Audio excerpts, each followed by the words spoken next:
No, I was really proud of our guys tonight, and they've been so resilient. I think that's like the identity of this team, is their resilience. And shoot, it wasn't an easy couple days because we were frustrated with the way the game finished against West Virginia. I could tell these guys were hurt on Thursday night. And then we show up to practice yesterday, and, you know, Kerr couldn't go, and Tyler McKinley couldn't go, and, you know, we just dealt with so much of that kind of stuff. So just more adversity, and I thought they did a nice job of just finding a way tonight, and they played well. So I was proud of that, and the only other thing, I said this to them in the locker room, you know, we had that moment there in the second half where they make a run, and, you know, we took some bad shots, empty possessions.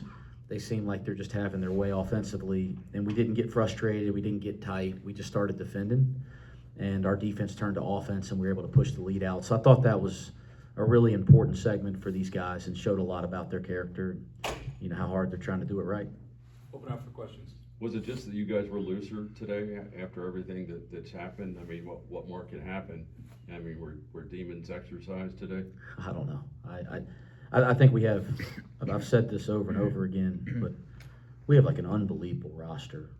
You know, it's just never it's never been all together in any stretch at any point, summer, fall. I mean, and I think you look down and like Jalen Celestine is now getting in game shape, and he's now playing minutes at the small forward position, which is his natural position, right? So you look out there and like you have a Big 12-5 out there positionally, and then you have a little depth off the bench. And I think good things are going to happen the more we get this whole roster intact. I mean, obviously we'll never have Haynes, but getting Sean back would be huge. And, you know, then like Sincere getting off the flu, he gave us some really quality minutes, and they dared him to shoot. He made a couple shots. And then I thought Keyshawn Tillery gave us a lift. Halveen's getting better. So I think just getting a nucleus. We miss Tyler, miss Kerr, but it was good to see the guys kind of play together and play with some confidence tonight. Moustapha, I saw you kind of meeting and greeting the UCF staff prior to the game when you were coming onto the floor. Is there a little extra juice for you in this type of environment after losing them the first time around? I mean, I approached the game the same way I approached it the first time. Just come here and fight with my teammate. So, I mean, they're really nice people over there. And whenever I see them, I just greet with them and, you know, smile. And once the game starts, I just compete. Coach, you said when they cut it to 6 in the second half, your approach in the huddle was kind of different. It was to be positive. Is that kind of a stark contrast to what the approach has been in the past? And did you see a big difference in kind of how they responded? You talking about what I said on the radio? Yeah. Yeah. No, not as a contrast. Just, you know how, like, you know this group, and what I said on the radio is I think if people would just totally love this group if they got to see the way they are behind the scenes and how they work and how resilient they've been regardless of the frustration or result that they have or haven't gotten.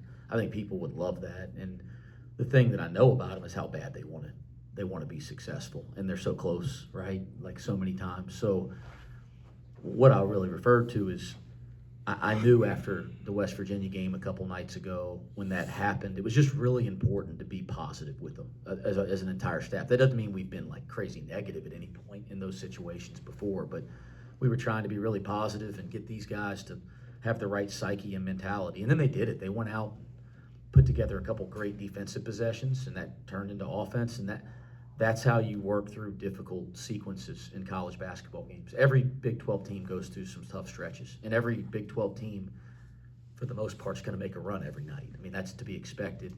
How you handle it is what this is all about. And this group has been handling stuff pretty well, but they got better at handling it in the moment tonight.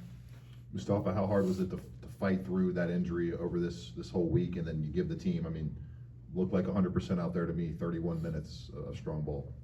I mean, it was tough. I've been in the training room, you know, working with Bob every single day. And, you know, we're not, a lot of people in our team, like, everybody dealing with something different. But I think if I keep working with Bob every single day and just be in the training room working with him, so I think I'll be good.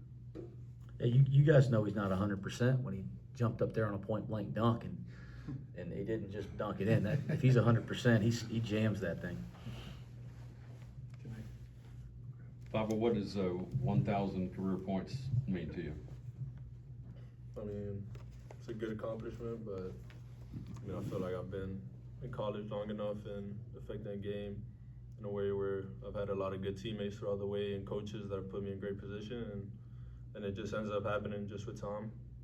But I'm just happy we were able to get a win and just try to keep stacking them. Bob, Coach Miller talked about what he saw from his perspective on the bench, and when you guys responded, they get within 6. On the court, what did you think was the key for making that response and putting the game away? I feel like we just came together as a group. As Coach said, I feel like we got a lot of resilient guys on the team, and we were able to just get together, make plays on both ends. Like our guards did a great job of getting stops in that moment, and we were able to convert and get some good shots in transition. What are you more impressed with, the 92 or holding the UCF scores pretty good? They averaged 83, so defensively what you did with them. I thought our defensive effort for stretches in the first half was excellent. I really liked the way we finished the half defensively. Jalen Celestine had a great defensive play around the basket. We had a great Keyshawn. We had to switch, and Stillwell, who's a load, backed him down, and we were able to trap the post with him and Moo. We had a couple great defensive segments there to finish the half and help build a lead. These guys know this. I wasn't happy with the defense in the second half. I was happy with how we responded in that segment. But it wasn't our best defensive effort in the second half, but we played with such confidence, and we haven't had a lot of moments where this whole thing's been together, but we haven't had a lot of moments where, guys have kind of all played well offensively on the same night. And tonight, everybody looked like they were in a pretty good rhythm that was out there. That's going to happen, and it can happen more too. I don't think it's a fluke by any stretch because we have good offensive players. As a follow-up to that question, Wes, Falks had 12 assists in the first matchup against you guys. How important was it to take away how effective he could be to get their offense moving? He's the key to their team. And you can play great defense. I think the game winner he hit down in Central Florida, you can play great defense on him, and he made a shot over Baba, from 7-8 feet, leap and leaner, and he can still be effective, whether it's scoring or assisting. So the game plan is to make it very difficult on him. He needs to see bodies.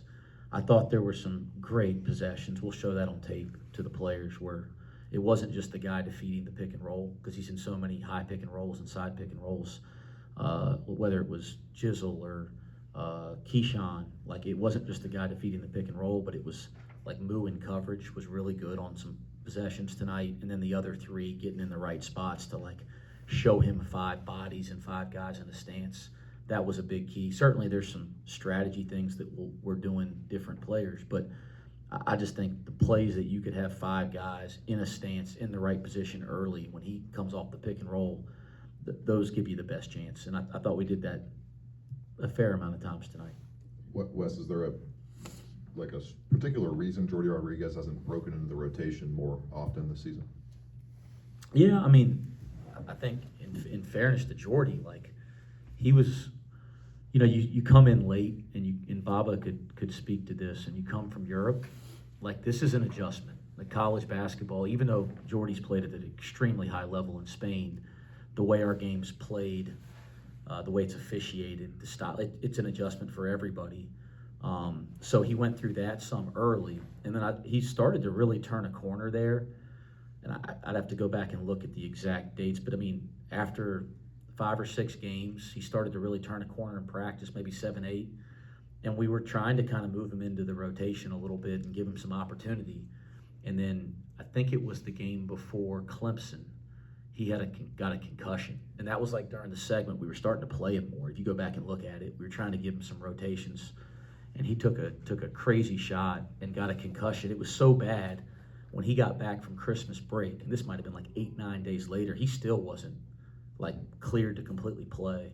So I thought that really set him back, and by the time he's back to feeling normal work into Big 12 games.